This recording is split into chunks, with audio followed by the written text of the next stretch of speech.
Est-ce que tu peux boire l'eau de ta cuve dans ton camping-car?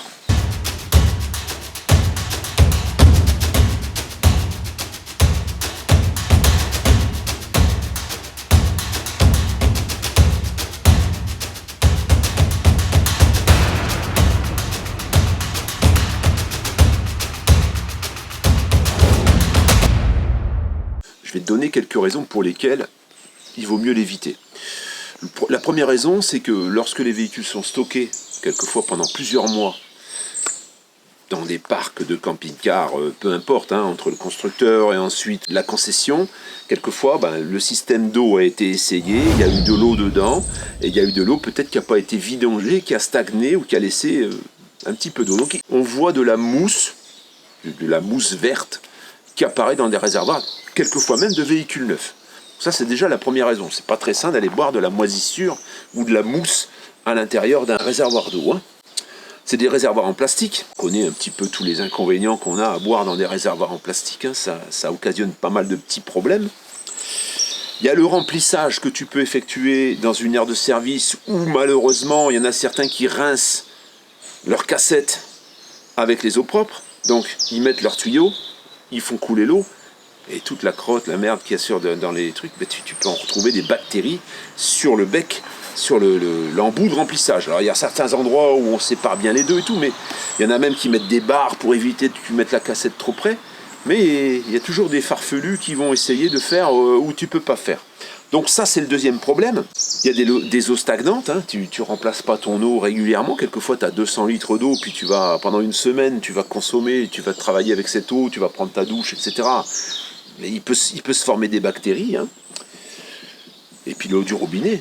L'eau du robinet, il peut y arriver que, par exemple, les épidémies de gastro, souvent, c'est contaminé par l'eau du robinet. Quelquefois, elle peut avoir été mal filtrée dans la station d'épuration. Selon les endroits où tu te trouves, les eaux ne sont pas forcément super bien filtrées. Donc ça, c'est les raisons pour lesquelles, moi, personnellement, je ne bois pas l'eau de ma cuve. Voilà. Jusqu'à présent, avant d'avoir mon Berquet, parce que j'ai eu un Berquet, je vais t'expliquer maintenant ce que j'ai, mais jusqu'à aujourd'hui, jusqu'à il y a quelques semaines, j'avais un Berquet. Avant cela, j'achetais des bouteilles d'eau. Je ne buvais pas l'eau. Déjà, elle a un goût de plastique, déjà, et il y a une odeur. Même quand tu fais le thé, je fais le thé à Eva, elle sent l'odeur du réservoir. Donc, voilà, pour moi, c'est pas de l'eau consommable, en fait. Je pense que la plupart d'entre vous seront d'accord avec ce que je dis. Donc j'ai opté pour ce Berquet qui m'a coûté pas loin de 400 balles quand même. Un Berquet, j'ai pris le petit, j'ai pas pris le gros, parce que ça prend beaucoup de place sur le plan de travail. Il faut avoir la place, il faut faire un support, il faut pouvoir le sécuriser. Alors moi j'avais mis une petite sangle. Au moment où tu roulais, le Berquet, le couvercle du Berquet s'enfonce un petit peu plus sur la partie inférieure, et souvent quand tu rallumes, il manque une prise d'air, et du coup ça coule pas facilement. Et l'autre inconvénient du Berquet, c'est que c'est très très long à filtrer. Il faut vraiment penser à mettre de l'eau à temps. Il faut bien contrôler que ton réservoir d'eau en dessous il soit pas plein, parce que sinon ça vient à déborder. Et du coup, je trouve que c'est pas très adapté à une utilisation dans un camping-car en fait. Pour consommer l'eau, ou tu achètes des bouteilles, ou tu trouves un système. Alors moi le système, au départ, j'en avais un peu marre d'acheter des bouteilles d'eau, donc j'ai acheté ce filtre en fait, livré avec un support, il y a les raccords. Je l'ai installé en dessous de l'évier pour avoir de l'eau potable directement au robinet. Sauf que ça demande une pression nettement supérieure à ce qu'un camping-car peut te donner, et ça passe pas dans le filtre en fait. Ça fait vraiment un filet ridicule, donc il aurait fallu prévoir le remplacement de la pompe, et au moment où tu remplaces la pompe, il y aura forcément des raccords, parce que il y a beaucoup de raccords qui sont sertis, mais pour une faible pression, puisque je pense qu'on a un bar 2 ou un bar 5, on n'a pas une grande puissance qui sort de nos robinets. Ça évite d'ailleurs d'avoir un trop gros débit et d'avoir trop de consommation d'eau, donc c'est pas plus mal. Ce qui fait que j'ai laissé tomber l'idée. S'il fallait changer toute la plomberie, non.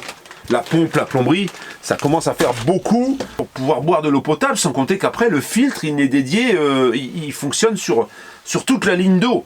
Donc ça sous-entend que si toi tu tires de l'eau froide, moi j'avais mis que sur l'eau froide, eh bien ton filtre, il sort de l'eau. Et donc la consommation de filtre, je pense qu'elle doit être assez élevée aussi, ça aurait été assez coûteux. Bon, donc qu'est-ce que j'ai fait? J'ai posé un Berquet. Alors j'ai pris le petit Berquet, parce qu'il y en a de beaucoup plus gros. Le mien c'est le plus petit, il coûte quand même relativement cher. Le concept c'est simple, tu as deux filtres à l'intérieur. tu as cette partie-là qui est amovible. Alors, le problème, voilà. Cette partie-là qui est amovible. Le souci, c'est que quand tu roules, il a tendance à, avec les vibrations, à s'enfoncer. T'as pas de prise d'air et tu as du mal à sortir l'eau ici. Ça sort un tout petit filet qui est pas assez suffisant. C'est pour ça que moi, tu vois, je le cale avec un cure-dent pour que ça puisse laisser rentrer un peu d'air. C'est le seul défaut, parce qu'après, voilà, l'eau est potable.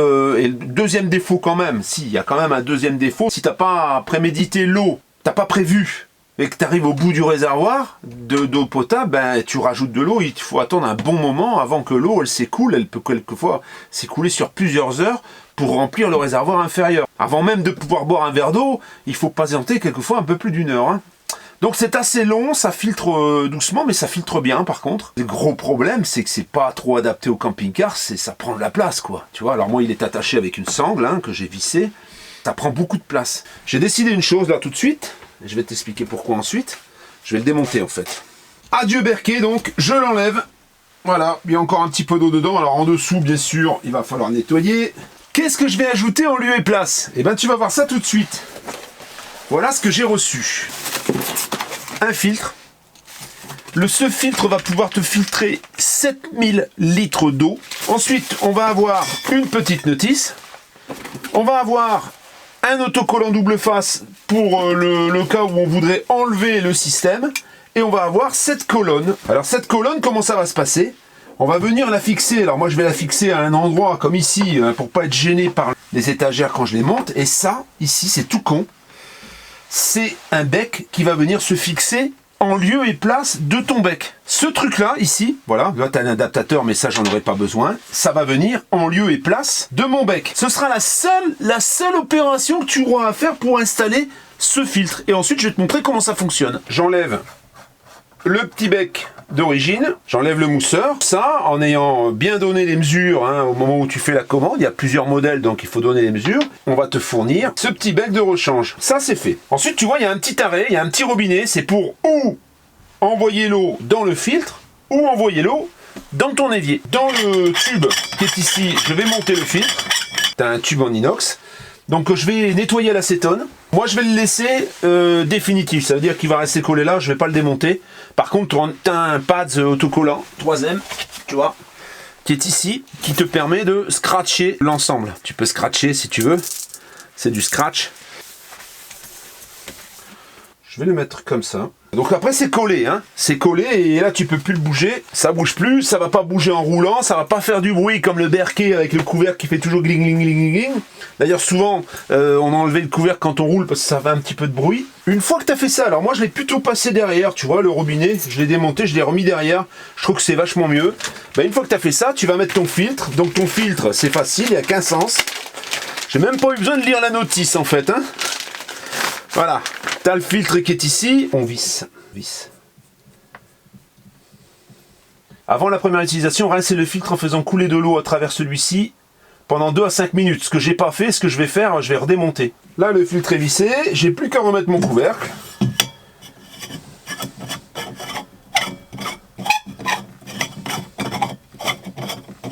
Hydrassure. On y est, hein, normalement, si j'actionne mon robinet, ça va se remplir, et je devrais avoir de l'eau qui coule ici. Donc on l'entend se remplir, et voilà, tu vois. Alors faut faire attention de ne pas l'allumer trop fort, parce que regarde, on va faire couler un peu le premier jet, hein.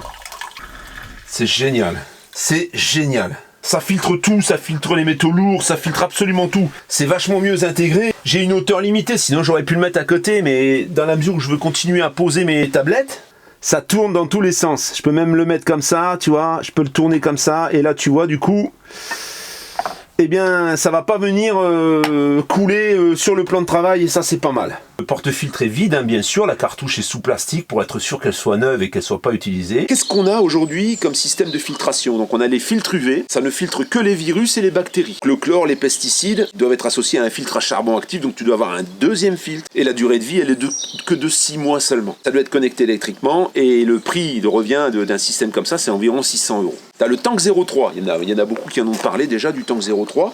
C'est un système par électrolyse qui maintient le réservoir en eau potable et élimine que les virus et les bactéries. Les autres contaminants comme les métaux lourds, etc. ne sont pas filtrés. Le prix c'est 400 €. Et tu as un entretien régulier qui est nécessaire, un détartrage parce qu'il s'entartre. Toutes les semaines environ, il faut détartrer le filtre. Et le changement de la cellule s'effectue tous les ans, ça coûte environ 40 €. Alors le filtre à gravité, c'est le filtre Berquet dont on a parlé. Donc là, il y a une bonne longévité puisque tu peux filtrer 11 000 litres d'eau, autant te dire, avant de changer les filtres. Autant te dire que tu l'utilises quand même. C'est vrai que c'est un peu coûteux, ça coûte autour de 400 €, mais par contre tu vas l'utiliser longtemps. Je dirais que le seul problème du Berquet, c'est son encombrement et c'est le temps qu'il te faut pour filtrer ta flotte, ça c'est un peu chiant. Et enfin, donc tu as ce fameux filtre Nomad Pro que moi j'ai posé dans mon véhicule, qui filtre les virus, les bactéries et tous les autres contaminants. Il a été certifié par de nombreux laboratoires. Des certifications de l'Institut Pasteur de Lille, l'Institut de la filtration et des techniques séparatives, l'IAPMO aux États-Unis, l'Université de Ferrara en Italie, NSF selon la norme 4253 pour les puristes. Hein. La longévité du filtre, c'est 7000 litres d'eau. 7000 litres d'eau, c'est 10 ans de consommation d'eau pour une personne. Tu vas diviser le nombre d'années par rapport aux occupants de ton véhicule, hein, tout simplement. Hein. Et on a donc un prix qui avoisine les 350 €. Bon, là, avec l'offre que je vais te proposer, tu le paieras beaucoup moins cher. Et tu as l'eau instantanée, en fait, puisqu'il n'y a pas de système électrique. C'est directement au robinet. Tu as une déviation, hein, comme tu l'as déjà vu, et tu consommes ton eau immédiatement. Et en plus, tu n'as pas besoin d'avoir une pompe haute pression. 1,2 bar, et c'est suffisant. Aujourd'hui, consommer l'eau de ton réservoir, c'est vraiment déconseillé. Moi, je te le déconseille. Alors, il y en a certains dans des camions qui ont des réservoirs en inox, ça prend un petit peu moins les bactéries. Je pense que tu arrives à le rincer et à le nettoyer plus facilement. Un réservoir en plastique, ça reste du plastique, quoi. Hein. Voilà toutes les raisons pour lesquelles moi aujourd'hui j'utilise ce filtre, hein, depuis maintenant quelques semaines, et je peux te le valider, il marche super bien. J'ai donc avantageusement remplacé mon Berquet par ce filtre. Ce filtre n'est pas plus cher qu'un Berquet, même légèrement moins cher, mais par contre tu n'as pas les contraintes. Tu peux même le poser et l'utiliser chez toi, puisque tu as un système de scratch, tu peux le démonter et puis le mettre chez toi par exemple. Il y a un bec qui est adapté bien sûr à la robinetterie que tu as, donc au moment où tu le commandes, il faudra bien montrer ce bec, faire la photo de ce bec pour ne pas avoir un système qui ne s'adapterait pas. Hydrassure, ça coûte 329 €, ça c'est le prix. Il y a un lien, hein, directement, le lien est ici, il t'en coûtera 329 € si tu l'achètes en dehors de ma chaîne. Si par contre, tu utilises mon lien, à l'étape du paiement, tu as normalement automatiquement la remise qui est appliquée par rapport à mon lien. Hein, mais si toutefois c'était pas le cas, le lien c'est Nomad30, c'est écrit ici, valable 15 jours à partir d'aujourd'hui. Ça veut dire pendant 2 semaines. Pour moi, ça va me changer la vie, c'est beaucoup plus pratique. Tu vois, maintenant, je vais rajouter ma petite plaque. Voilà, et le filtre vient juste à côté. Alors, aujourd'hui, je te présente ce petit fourgon. Alors, c'est pas un fourgon aménagé, c'est un fourgon qui peut te permettre de faire un petit aménagement sympathique. Il est Nomad Into the Wild Approved. C'est celui de mes parents. Voilà. C'est pas une première main, hein. Ils l'avaient acheté pour quand ils ont déménagé et pour éviter de payer un déménageur, tout, ils avaient acheté ce fourgon. Donc il a peu servi, en fait, ils s'en sont peu servis. C'est un fourgon de 2012, Opel Movano de avril 2012, qui totalise 193 000 km. Quand ils l'ont acheté, c'était un véhicule qui était vraiment, on voit qu'il a été soigné quand même. Hein. Tout est propre, tu verras à l'intérieur, c'est très propre. Donc il a plutôt été soigné. Puis eux, ils viennent de faire une petite révision. Donc il y a une révision vidange et filtration complète. Et ils ont fait changer soufflet de cardan, les fourreaux de suspension, les protections suspension d'amortisseurs. Et ensuite, il y a une vidange et filtration complète. Il est passé au contrôle technique. Il n'y a rien à déplorer. Alors, pour te situer un peu l'Opel Movano, c'est la même base exactement que les Renault Master. Donc on est sur une base avec un moteur de 2,3 litres. C'est 8 chevaux fiscaux. Le véhicule pèse 3,3 tonnes de PTAC, donc 3,3 tonnes plein. Et tu peux charger 1300 kg à l'intérieur. Ça te laisse quand même une bonne charge pour pouvoir effectuer un aménagement correct. Hein. Il est également remorquant et en PTRA, on est à 5,8 tonnes. Donc ça sous-entend quand même que tu peux remorquer 2,5 tonnes là derrière. Hein.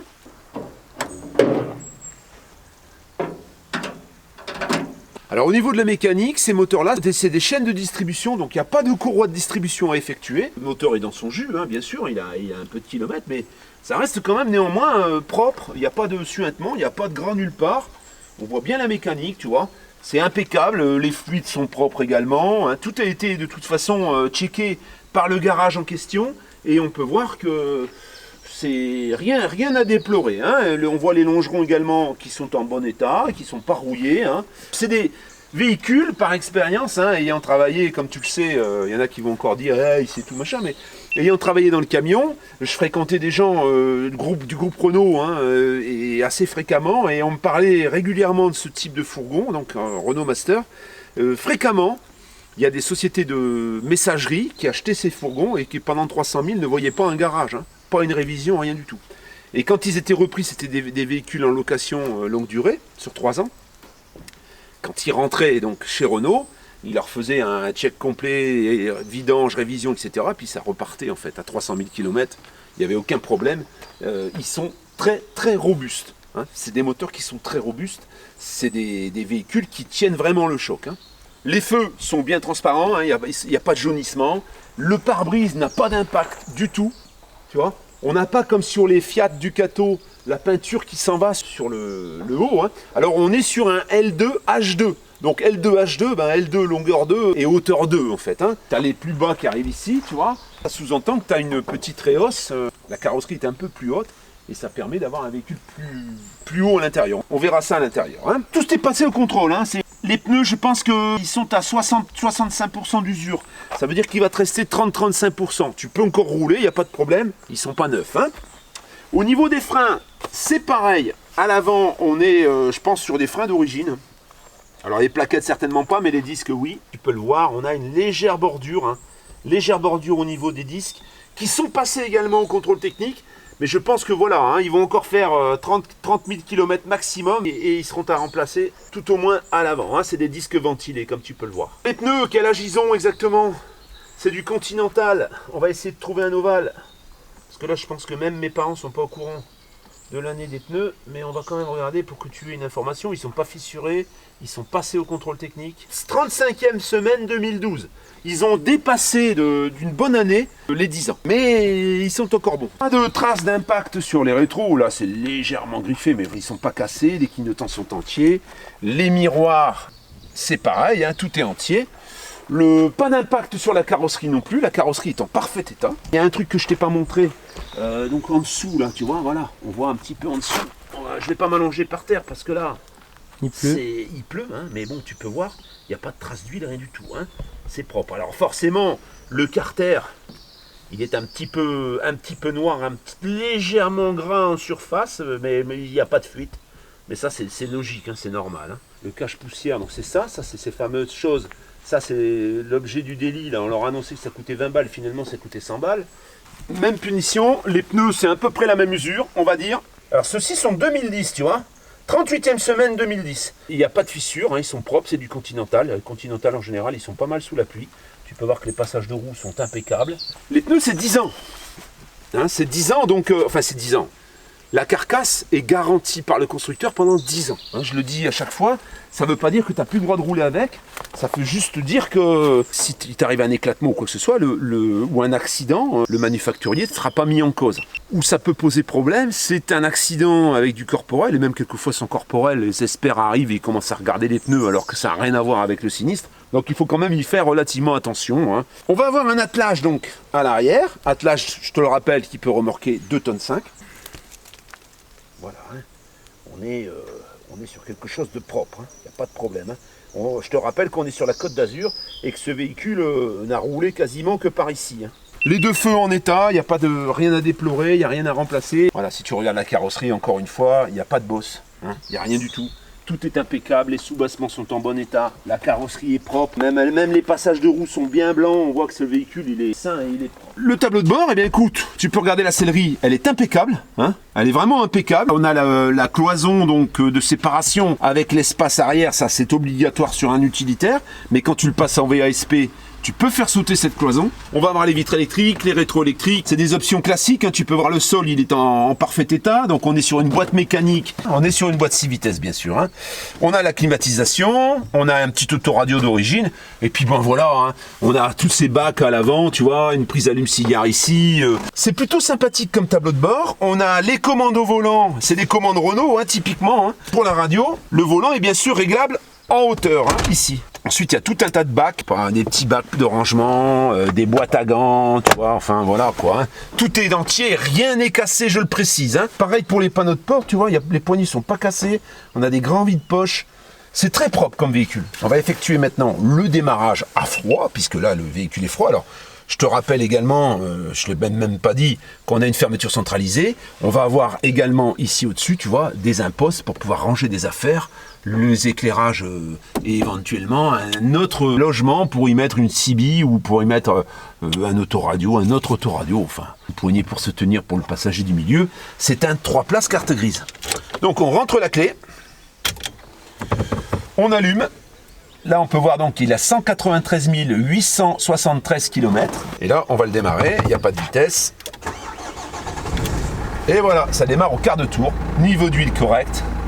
La vidange vient d'être faite, hein, donc il n'a pas roulé depuis. Il est sorti de l'entretien. Il est juste allé au contrôle technique. Hein. On va profiter pour tourner les roues et pour regarder ce qui a été fait au niveau des soufflets. On voit très bien, hein, ils ont changé les soufflets intérieurs et extérieurs uniquement. Le soufflet extérieur de cardan qui ont été remplacés et les 2 soufflets cache-poussière des amortisseurs. Voilà. Ici, c'est fermeture avec la commande et je crois que les portes arrière aussi, bon, le relais est fermé. Et là, il est ouverte. Voilà. Donc là, on a une grande porte coulissante comme pour tous ces véhicules. Hein. Comme tu peux le voir, hein, tout a été boisé. Déjà, il est boisé le véhicule, mais en plus, il y a un petit parquet là, tu vois, sympathique, hein, avec des passages de roue. Là, il manque un morceau, mais bon, de toute façon, quand tu fais ton aménagement. Moi je fais 1,85 et tu vois on a environ 1,90 hein, au total. Hein. Tu peux faire un joli petit aménagement, tu peux mettre ton lit là ici au bout, puis là faire ta kitchenette ici, et puis ta douche de ce côté-là, enfin voilà quoi. T'as un peu de place. Ici il y a un peu de place ici au-dessus, bon la droite ce serait d'enlever cette séparation si tu veux en faire un VASP caravane, mais si tu veux tout simplement faire un aménagement classique en fait, qui passe au contrôle technique mais qui ne soit pas VASP, bah, tu pourrais remplacer avantageusement cette cloison par une cloison avec une porte qui s'ouvre coulissante éventuellement pour pouvoir communiquer avec l'avant. Donc il est en 3 places carte grise, je te le rappelle. C'est très propre hein, dedans, c'est impeccable. Hein. Il n'est pas abîmé, c'est pas un camion de maçon, tu vois. Donc il est plutôt propre. Hein. Ici, bah, c'est pareil, hein. Ça s'ouvre avec la même chose. Donc on a la poignée pour ouvrir de l'intérieur. Là, on peut y ajouter des vitres éventuellement sur ce côté-là. On peut y ajouter des vitres d'origine qui viennent de chez Gruau, par exemple, comme moi je l'avais fait sur mon fourgon. Ou alors tu peux mettre des fenêtres type camping-car. C'est pareil, hein, il n'y a pas de bosse. Il y a 2 petites bosses ici, mais les portes sont pas massacrées. L'emmarchement ici est en bon état. C'est pas un fourgon qui a transporté du gravat ou des choses comme ça. Hein. Et il a transporté des cartons, à mon avis, et pas beaucoup plus. Hein. Voilà mon petit loulou, qu'est-ce que t'en penses? Bah j'en pense que c'est un bon fourgon, qui peut se modifier et donc donner quelque chose de sympa. Bonne analyse Tony. Ce fourgon, qui est en parfait état et qui te rendra le service dont tu as besoin, hein, si tu veux le transformer ou même si tu veux l'utiliser pour toi, pour ce que tu veux. Donc mes parents s'en séparent parce qu'en fait ils n'en ont plus trop l'utilité, ils restent là, ils bougent pas, ils ont quasiment pas fait de kilomètres, hein. C'est pour ça que bon, quand ils sont allés avant le contrôle technique, ils l'ont passé en révision, tout pour que tu sois tranquille. Ce fourgon donc on va le proposer à 11 900 €, il est disponible immédiatement, il est passé au contrôle, le contrôle est vierge, il n'y a rien, je pense qu'il y a une annotation pour les freins que il faudra les prévoir peut-être dans un délai, mais bon, il passe au freinage, il n'y a pas de déséquilibre, rien du tout, frein de service impeccable, un véhicule qui est prêt à utiliser, tu viens, tu tournes la clé, tu t'en vas, ça marche parfaitement. Donc on va procéder comme on le fait d'habitude, l'adresse est ici, tu m'envoies ton adresse, tu m'envoies, tu me dis si tu es intéressé, tu m'écris, tu mets ton numéro de téléphone, je t'appellerai, puis ensuite je t'enverrai directement chez papa et maman. Voilà. Où tu pourras venir récupérer ton véhicule qui est à Draguignan, je te rappelle. Hein, voilà la famille. Voilà. À tout bientôt. Ciao. C'est les vacances de la Toussaint et on est en route, on est à moitié route. Un peu plus de la moitié même, on va descendre chez mes parents en fait. Hein. Le temps est pas très clément, on est en dessous de Grenoble, on est en route vers Sisteron. On s'est arrêté sur un parking qui est pas trop près de la route, tu vois la route est là. Précédemment, c'est vrai que le tronçon Grenoble, tout autour de Grenoble, même bien en amont et bien en dessous, il n'y a rien, il n'y a pas d'aire de service, de stationnement payante et sécurisée. Donc on est sur un parking qui, ma foi, me semble pas mal. Il y a même une borne de recharge électrique, tu vois. On n'a pas les vidanges, on n'a pas tout ça. Et c'est vrai que la plupart du temps, on s'arrête à la Ragne-Montéglin. Mais la Ragne-Montéglin, on était un petit peu loin. On croise d'ailleurs souvent des abonnés à la Ragne. C'est plutôt sympa. Mais là, cette fois-ci, c'était trop court. On s'est arrêté à 21 h et je suis parti un peu tard samedi. vers 14h30. Et c'est vrai qu'on a dû s'arrêter manger et faire les courses. Donc c'était un petit peu plus long. Les premières neiges, on est en train de remonter de chez mes parents à Draguignan et on a dormi à l'Araille Montéglin et là, tu vois, on est sur le col de la Croix-Haute et il y a les premières neiges. Alors c'est très léger, hein, il n'y a pas neigé beaucoup, mais prudence.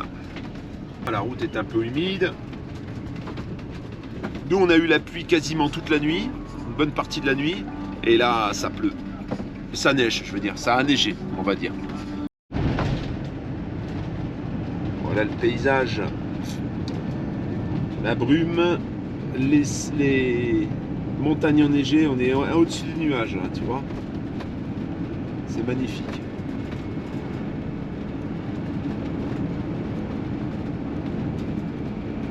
Magnifique.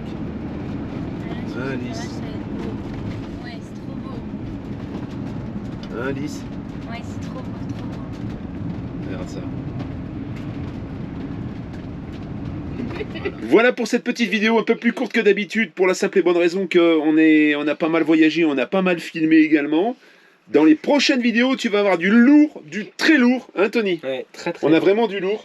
On repart la semaine prochaine avec Eva et on refilme encore du véhicule. Il y a pas mal de véhicules à filmer. Tout ça, ça va dérouler. Donc abonne-toi, mets la cloche, mets des pouces, des commentaires. Les pouces par rapport au nombre de vues, je trouve que j'en ai pas beaucoup. Hein. Ouais. Pourtant c'est gratos. Hein. Bah, Tu peut-être cliques. qu'il y a des gens qui oublient aussi. Hein. Ah ouais, C'est possible. je pense qu'il y en a beaucoup alors que tu oublies. Peut-être qu'il y a des gens- C'est énorme là. Je fais 1000 pouces en fait sur une vidéo qui fait 30 000 vues quoi.